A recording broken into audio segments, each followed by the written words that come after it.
Purihin po natin ang Diyos na makapangyarihan sa lahat. At ngayong araw na ito ay sumainyo po ang biyaya at pagpapala ng ating kinikilalang Diyos. Na kung saan ay mabigyan po tayo ng kaunawaan, karunungan at pangunawa sa kanyang mga salita. At bigyan po na din natin ng linaw itong mga nagtatanong po sa ating YouTube channel. Ito po ay galing kay Perd Sabiado. Basahin po natin. Magandang araw po, Brother Owen. Ako po ay matagal nang nakikinig at marami nang natututunan sa mga pangaral ninyo tungkol sa salita ng Diyos. At maraming salamat po. May dinadaluhan po akong Christian Fellowship via Zoom at may mga gawain po sila na nais ko pong itanong sa inyo kung nauukol ba sa kautusan ni Jesus. Unang katanungan, dapat po bang magkomunyon every first Sunday of the month? Ikalawang katanungan, kailangan bang maging mahaba ang pagdarasal at bakit sila nagsasalita ng iba't ibang wika hindi maunawaan? At ikatlong tanong, dapat ba o voluntary ang pagbibigay ng ikapu? Maraming salamat po at maghari po sa ating lahat ang Panginoon Kristo. Bago po natin bigyan ito ng linaw, kayo po ay welcome sa ating channel, God's Word, Read Scriptures. Subscribe now. Ngayon, balikan po natin ito para mabigyan po natin ng linaw. Dito muna po tayo sa inyong unang katanungan. Uulitin ko po, dapat po bang magkomunyon every first Sunday of the month? Kung gagawin mo yan ng every Sunday of the month, ibig sabihin, kada buwan yan, Yan ba itinuturo ng ating Panginoong Hesus o galing lang sa aral at turo ng tao? Wala pong itinuturo si Kristo na mangumunyon tuwing unang linggo ng pagsapit ng bawat buwan. Hindi po ganon. Wala pong ganyang aral. Maaring galing lang sa aral lang tao ang mga bagay na yan. Ngayon, ililinaw po natin. May babasahin ako para makita po ninyo yung naganap at nangyari do sinatawag na hapunan ng Panginoon. Yung hapunan ng Panginoon, mayroon po yung significant. Ibig sabihin po, mayroon pong paglalarawan yung mga bagay na ginagawa ni Jesus para ipakita ito sa mga kanyang alagad. Ngayon, babasahin po natin itong talatang ito para mabigyan natin ng linaw. Sa mga sulat ni Mateo, basahin po natin 26:26. At samantalang sila'y nagsisikain, ay dumampot si Jesus ng tinapay at pinagpala at pinagputol-putol at iminigay sa mga alagad at sinabi, kunin ninyo, kanin ninyo, ito ang aking katawan.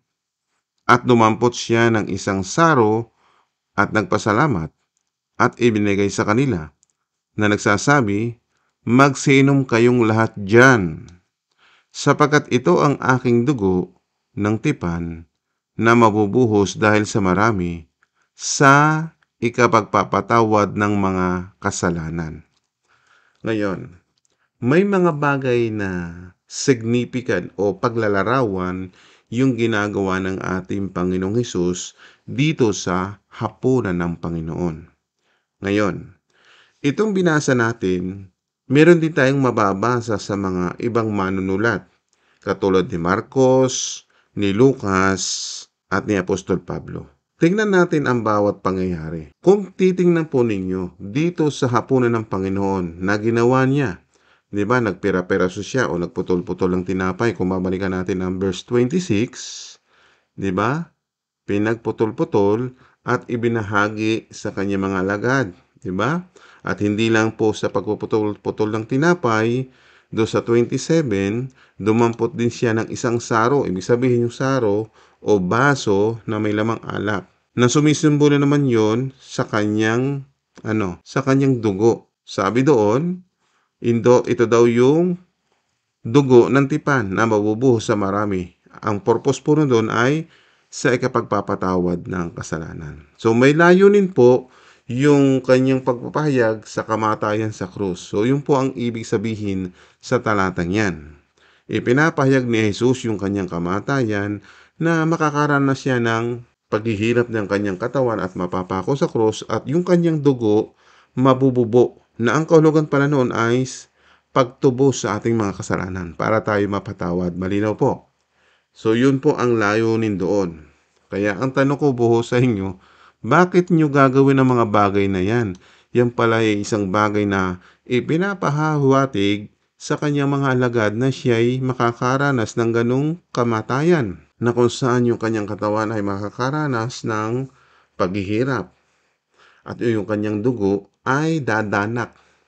Ibig sabihin, mabububo. Ibig sabihin, parang isang symbolical din ito nung tupa na kinatay, na kung saan ay handog, na kung saan ito tinutukoy doon sa lumang tipan na ginagawa ng mga Israelita.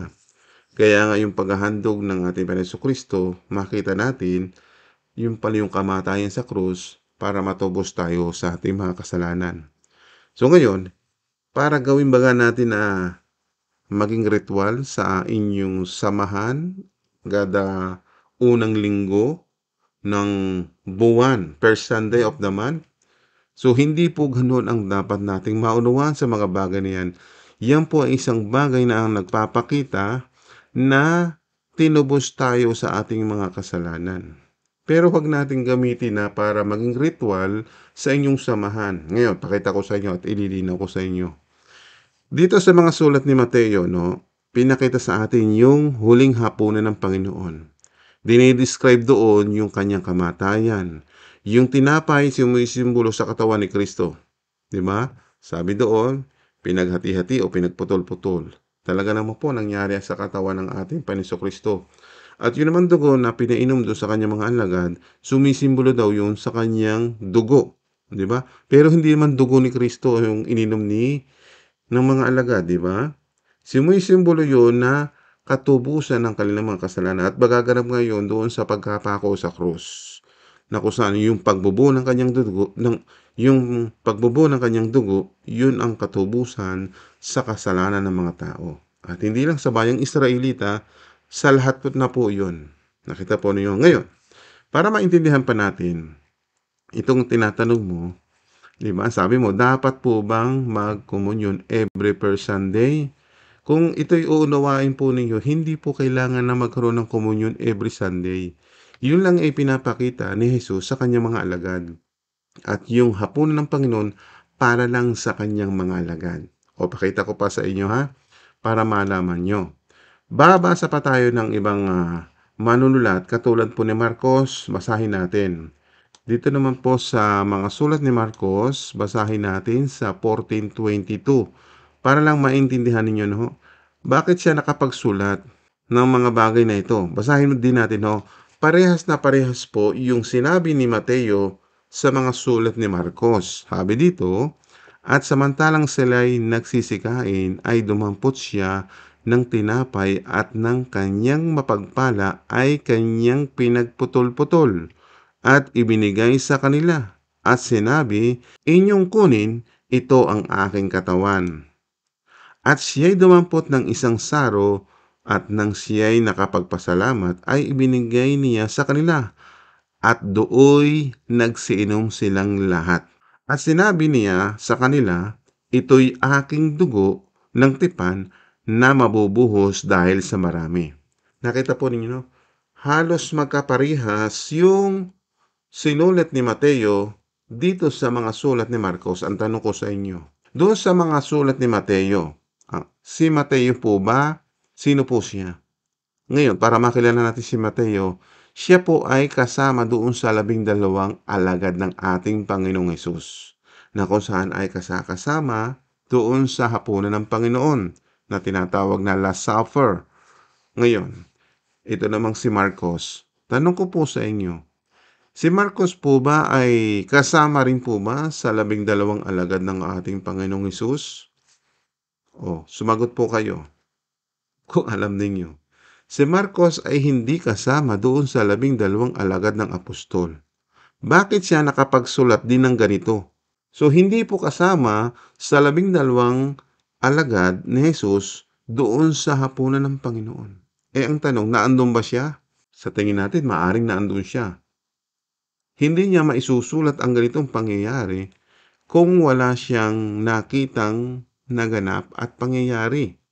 Ito pa bibigyan pa rin natin ng isang paglilinaw na kung saan hindi laang 12 ang kasama ng ating Panginoong Hesus doon sa huling hapunan ng Panginoon.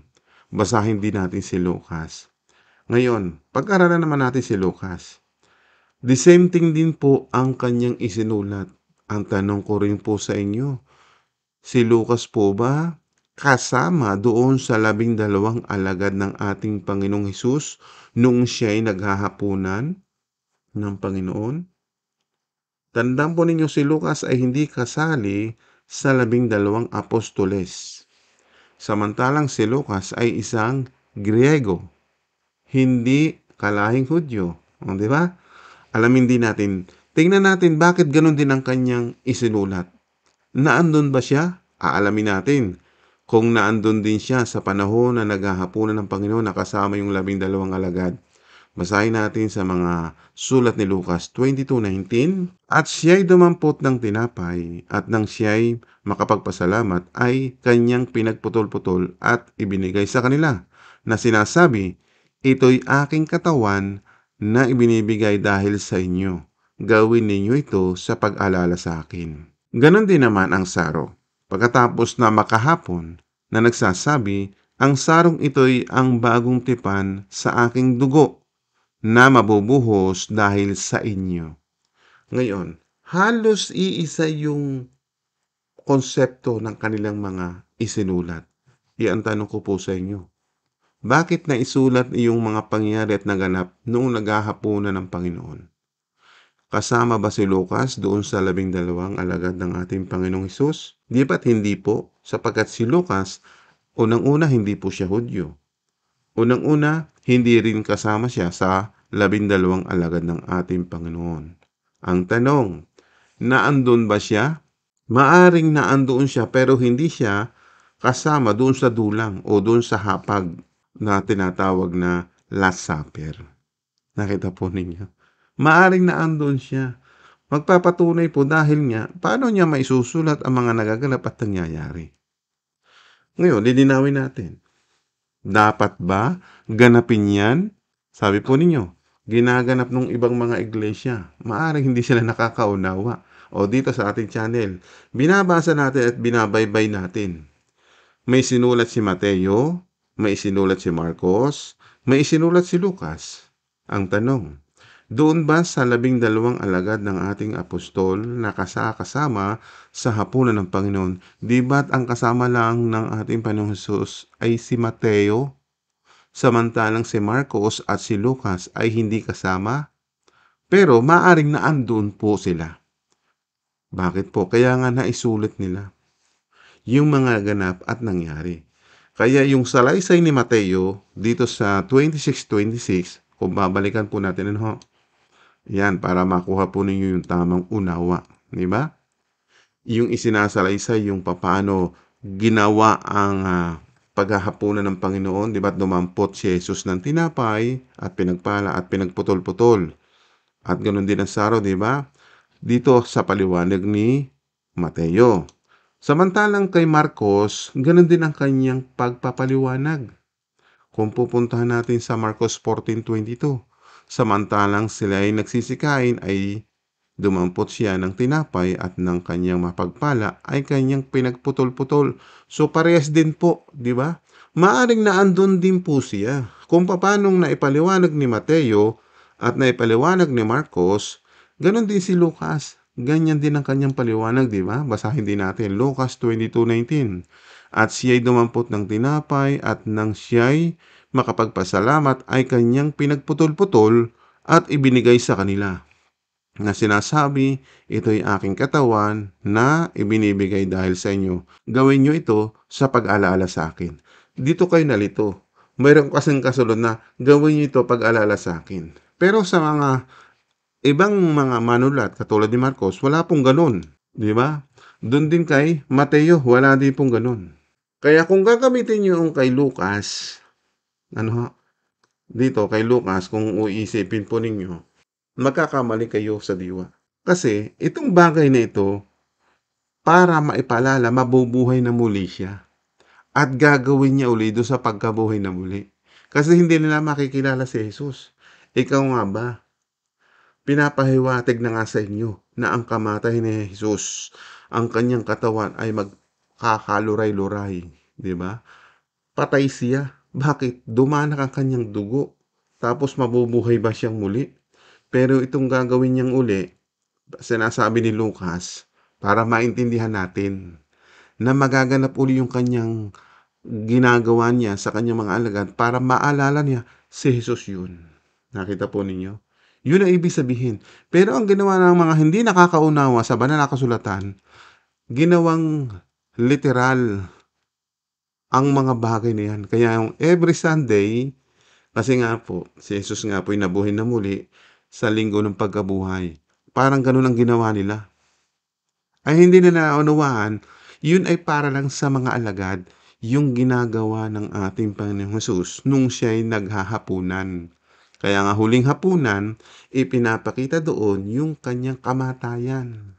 Di ba't malinaw naman po na kung saan yung kanyang kamatayan ay para sa kanilang katubusan, sa kanilang kasalanan.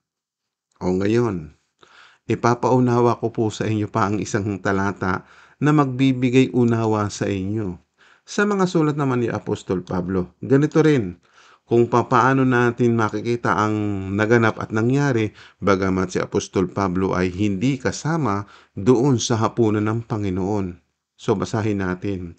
Dito sa mga sulat ni Apostol Pablo sa unang Korinto 11:23. Tandaan po ninyo, ganun din ang kanyang salaysay. Bagamat hindi naman siya kasama. Basahin natin. Sapagkat tinanggap ko sa Panginoon ang ibinibigay ko naman sa inyo, na ang Panginoong Hesus, nang gabing siya'y ipagkanulo ay dumampot ng tinapay. At nang siya'y makapagpasalamat ay kanyang pinagputol-putol at sinabi, ito'y aking katawan na pinagputol-putol dahil sa inyo. Gawin niyo ito pag-alala sa akin. At gayon din naman, hinawakan ang saro pagkatapos na magkahapon na nagsasabi, ang sarong ito'y siyang bagong tipan sa aking dugo, gawin niyo ito sa tuwing kayo'y magsisinom sa pag-alala sa akin. Maaring ito rin po ang maling unawa ng mga ibang nagtatayo ang iglesia. Katulad po ng sinasabi po ninyo, no? Kaibigang Purge, na kung saan ay ginagawa nilang ng literal na tuwing unang linggo, tuwing buwan, kung tuwing magpapalit ng buwan at sa unang linggo, ginagawa yung tinatawag na First Communion. Dahil hindi nga nila napagkakaunawa, ginawa nilang literal. Pero dito nakita natin, yun ay isang bagay na pinapahayag yung kamatayan ng Panginoon sa kanyang mga alagad. Ang tanong, bakit sinabi rin ni Apostol Pablo sa kanyang mga sulat bagamat siya hindi kasali sa panahon na naghahapunan ng Panginoon? Ayan ang ating tutuklasin, kaibigan at mga kapatid ko sa pananampalataya. Dito sa kanyang mga isinulat ni Apostol Pablo para maintindihan natin, unawain ninyo, intindihin natin. At itong mga bagay na ito, kung uumpisa po tayo, kasi nagbasa po tayo ng sa verse 23 hanggang 25, pupunta tayo po sa verse 20. Umpisahan natin doon. Bago ituloy-tuloy natin ang pagbabasa, makikita ninyo. Kasi ganyan po, kapag patala-talata lang kayo magbasa, tapos kukuha kayo ng ibang paliwanag, hindi nyo maintindihan. Magkakaroon talaga ng paglalabo sa inyong kaisipan. Umpisahin nyo dito para maintindihan natin yung mga paliwanag ni Apostol Pablo. Bakit nagsulat din siya? Hindi naman po pwedeng pumunta si Apostol Pablo sa hapunan ng Panginoon sapagkat si Apostol Pablo ay hindi pa Kristiyano. Ibig sabihin, hindi pa tagasunod ni Jesus. Di ba't inuusig pa nga niya ang iglesia ng Diyos, yung bawat mananampalataya sa panahon ng pagkabuhay na muli ng ating Panginoong Hesus? Kaya alamin natin dito, balikan natin itong kanyang mga sulat para maintindihan natin. Punta tayo ng verse 20. Ito po. Intindihin niyo at unawain ninyo. Ang sabi ni Apostol Pablo sa kanyang mga sulat, kung kayo nga ay nangagkakatipon, ay hindi kayo maaring magsikain ng hapunan ng Panginoon. Malinaw po diyan, hindi pala pwede nating ganapin. Malinaw po, si Apostol Pablo na nga po ang nagbigay ng pahiwatig o pinaalam sa atin na itong sinasabi po ninyo, dapat po bang magkomunyon every first Sunday of the month? Ito ang sagot natin, hindi po. Hindi po ako may sabi ha. Ito po ay isinulat ni Apostol Pablo para maintindihan natin. Pinakita ko po sa inyo si Apostol Pablo ay hindi kasama nung panahon naghahapunan ang Panginoon na kasama ang kanyang mga alagad. Sapagkat yung hapunan ng Panginoon, ipinapahayag yung kanyang kamatayan. Iyon po ang meaning doon. Na kung saan yung kanyang katawan ay mayahandog doon sa krus at yung dugo naman niya para pantubos sa mga kasalanan ng tao. Iyon po ang kahulugan noon. Pero gagawin yung literal, katulad sinasabi po ninyo dito, no? Hindi po natin pwedeng gawin yung mga bagay na yan na magkukumunyon every Sunday. Malinaw po sa sinasabi ng Apostol Pablo. Ano ho? Ito po, ulitin ko. Kung kayo nga ay nagkakatipon ay hindi kayo maaaring magsikain ng hapunan ng Panginoon. Yan po, as is, malinaw po. Ngayon, kung may makikipagtalo pa ho sa inyo, ay yan ay aral at turo ng tao. Yung ginagawa po nila na every Sunday. At yung iba pa nga ho, hindi lang po ganun. Meron pang twice a month. At hindi lang yun, may nakita pa rin ho ako. Every Sunday yan, ginagawa pa ng iba. Yan po ang mga iglesia na hindi nakakaunawa. Pero wag naman pa po yung magagalit sa akin. Yan na po, binasa naman ho natin eh.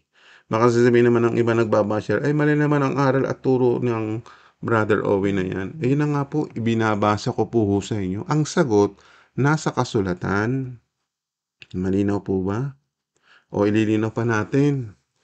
Kaya nga, kung itutuloy mo yan, basahin po ninyo. Kung itutuloy pa ho natin sa 21, sapagkat sa inyong pagkain, ang bawat isa'y kumukuha ng kanya-kanyang sariling hapunan na nagpapauna sa iba. At ang isa ay gutom at ang iba'y lasing. Nakita po ninyo? Ibig sabihin, para maintindihan natin sa mga sulat ni Apostol Pablo, ay hindi po talaga natin gaganapin ang mga bagay na yan. Pinauna ni Apostol Pablo po yan. Ano, babalikan ko po. Hindi maaari tayong magsikain. Yun lang po. Kaya kung babasahin ninyo at babaybayin nyo sa mga sulat ni Apostol Pablo, unawain lang po ninyo, hindi kayo malilito. Kaya kaibigan, ito na po yung sagot ko. Hindi ko po nahabahan ang explanation kasi mahaba talagang baybayin yun kung babasahin na lang po ninyo. No? Umpisahan po ninyo dito sa talatang ito, yung buong chapter ng 11 ng unang Korinto, makikita po ninyo para maunawaan ninyo na hindi po ipinatutupad ni Apostol Pablo mga bagay na yan. Malinaw po ba?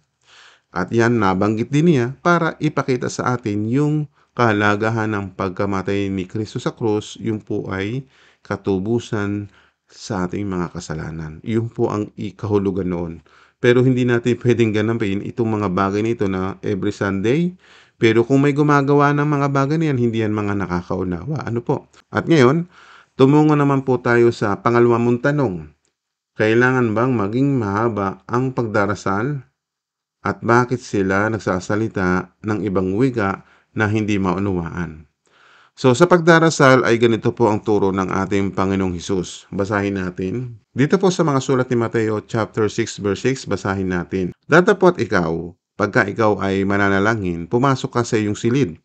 At kung may lapat mo na ang iyong pinto, ay manalangin ka sa iyong ama na sa lihim. At ang iyong ama na nakakita sa lihim ay gagantihan ka. At sa panalangin ninyo ay huwag ninyong gamitin ang walang kabuluhang paulit-ulit na gaya ng ginagawa ng mga hintil, sapagkat iniisip nilang dahil sa kanilang maraming kasasalita ay didinggin sila. Huwag nga kayong magsigaya sa kanila, sapagkat talastas ng inyong ama ang mga bagay na inyong kinakailangan bago ninyo hingin sa kanya. Huwag natin gagayahin ng mga ganyang mga sekta na kung saan nanalangin sila napakahaba. Kaya sinasabi po dito, huwag nga kayong magsigaya sa kanila. Yan po ay isang bagay na utos sa atin ng Panginoong Hesus. Sapagkat dito, sinulat ni Mateo, ang nagsasalita dito ay ang ating Panginoong Hesus. Di ba? Kung babalikan natin itong verse 7, ang sabi po dito, no? Ulitin natin. At sa panalangin ninyo ay huwag ninyong gamitin ang walang kabuluhang paulit-ulit. Siyempre, hahaba yun. Paulit-ulitin mo, di ba? Kaya itong mga nanalangin dito sa sinasabi mo, yung Christian fellowship, ano, sinasabi pa nilang sila ay Kristiyano, pero ang kanilang mga ginagawang panalangin napakahaba. Ibig sabihin, huwag kayong gagaya. At yung mga taong yan, hindi nakakaunawa sa mga salita ng Diyos. No, wag naman po masasaktan yung iba. Kung masaktan man sila at guilty, ibig sabihin, mali ang kanilang ginagawa. Ayan po yung pagtutuwid po, hindi po yung pagbabati ko sa mga iglesia nagtatayuan. Kasi nga po, kapag kayo sumama sa kanila, ibig sabihin, gumagawa kayo at lumalabag sa mga pamaran at utos ng Diyos. Yun po ang dapat nating maunawan. Ano ho? At sinasabi mo pa dito, no, idugtog na rin natin, at yun po ang sagot natin, ano ho, huwag nating gagayahin yung mga nagdarasal ng mahaba. Yung sinasabi dito na paulit-ulit. Yan ho, sabi po diyan, sa panalangin nyo, huwag ninyong gamitin ng walang kabuluhang paulit-ulit. Siyempre, pag sinabing paulit-ulit, hahaba na nga haba. Para wala nang katapusan ang inyong panalangin. Ano ho? So, iyan po ang aming sagot sa inyo. No? At itong idudugtong pa natin, yung nagsasalita sila ng ibang wika. Alam naman natin, pag nagsasalita ng ibang wika, katulad mo, kung Pilipino ka, magsasalita ng ibang wika, ay hindi mo maiintindihan.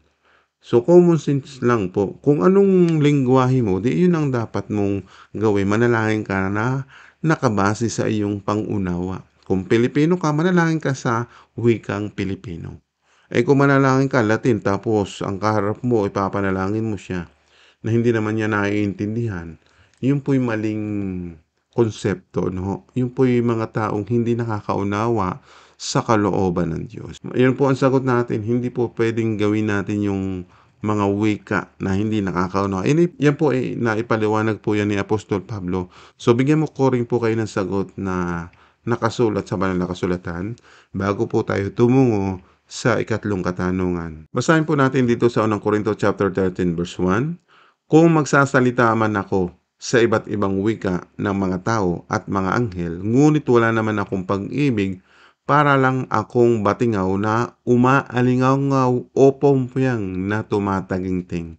So, ibig sabihin ni Apostol Pablo sa kanyang mga bagay na yan, kapag pala ikaw nagsalita ng iba't ibang wika, wala kang pag-ibig do sa iyong kasamahan o sa iyong mga kapatiran. Bakit? Bakit ka magsasalita ng ibang wika tapos hindi pala naiintindihan? Yun nga po'y parang wala kang pag-ibig sa iyong kapatid sa pananampalataya. Di ba? Yan ang dapat natin malaman, mga kapatid ko sa pananampalataya. Kailangan magsalita ka na ayon sa nauunawaan ng iyong kasamahan. Amen po ba? Ngayon, ipagpatuloy pa natin itong iyong ikatlong katanungan. Dapat ba o voluntaryo ang pagbibigay ng ikapo? Alam niyo po, ang pagbibigay ng ikapo, hindi po yung voluntaryo. Ito po'y utos sa bayang Israelita. At ngayon, ang inuutos ng bagong tipan ay hindi na po ikapo.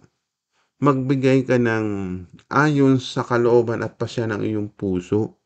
Kung babasahin natin at bibigyan natin ng comparison ng mga bagay nito, no? Ngayon, pansinin muna natin yung sinabi ni Apostol Pablo. Ngayon, basahin po natin dito sa mga sulat ni Apostol Pablo, 2 Corinto chapter 9 verse 7. Ang bawat isa sa inyo ay magbigay ng ayon sa sariling kapasyahan, nang walang pag-aatubili at hindi sa pilitan, dahil mahal ng Diyos ang nagbibigay ng may kagalakan. So dito wala pong salitang ikapo. Magbigay ka ng pasya na iyong puso. Kasi po, pag sinabing ikapo, yun ay utos. Pag dito, hindi po utos. Pag nagpapasya ang iyong puso, wala kang sinusundang kautusan. Kasi ang nagpapasya, puso mo malaki man o maliit. Kasi po, yung sinasabi po ninyong ikapo, iyan po ay batas sa Israelita. Ngayon, sa bagong tipan at kay Kristo, hindi po pinapatupad yung voluntaryong pagbibigay ng ikapo. Yan ay aral din ng tao para ang lilikom niyan ay yung mga nagtayong iglesia. Sino ba makikinabang? Siyempre yung mga nagtayong iglesia. Kaya nga po kayo ay namomodos ang tawag diyan. Kung ano niyo po yung salitang modus na kung saan ay hindi sa paraan naman ng Diyos, sa paraan ng mga taong hindi kumikilala sa Diyos. At yung mga taong naliligaw, akala nga nila'y utos yan ng Diyos, totoong utos ng Diyos yung ikapo, pero hindi voluntaryo. Sa bansang Israelita, yun po ay talagang utos na kung saan yung ikapo o ikasampung bahagi ng kanilang ani ay ibibigay doon sa mga kalahing Israelita, na kung saan itong mga Israelitang ito ay tinatawag na Levita, na sila po yung itinalaga ng Diyos para mamahala sa templo ng Diyos. O, di ba? Para makita natin dahil sila po ang mga ngasiwa at mga ngalaga, di ba? Para yung mga taong nagkakasala, sila po yung gumagawa ng kaparaanan na kung saan sila yung gumagawa ng tungkulin na inutos ng Diyos, na kung saan kung maghahandog sila ng mga tupa, ng mga toro, sila po yung gumaganap noon para ihandog sa dambana. Malinaw po ba?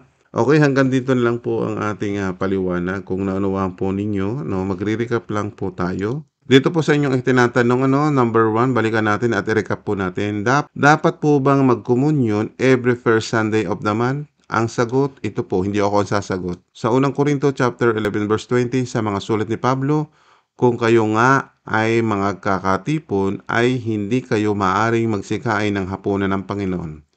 Yan po ang sagot natin. At dito naman sa yung ikalawang katanungan, kailangan bang maging mahaba ang pagdarasal at bakit sila nagsasalita ng ibang wika na hindi maunawaan? Ang sagot, ito din po sa Matthew 6:7, at sa panalangin ninyo ay huwag ninyong gamitin ang walang kabuluhang paulit-ulit na gaya ng ginagawa ng mga hintil, sapagkat iniisip nilang dahil sa kanilang maraming kasasalita ay didingin sila. So, hindi didingin po kahit anong haba ng iyong panalangin. Ano po? At dito naman sa pangatlo mong katanungan, dapat ba o voluntaryo ang pagbigay ng ikapo? Modos ang nangyari sa inyo pag ginawa nyo yan. So, salamat po sa inyong panahon at pakikinig. Kung kayo nakaunawa, subscribe na sa ating channel, God's Word, Read Scriptures. Mag-like ka at mag-comment at i-share mo ito sa mga mahal mo sa buhay. Hanggang sa muli ng ating pag-aaral. Sa Diyos po ang kapurihan.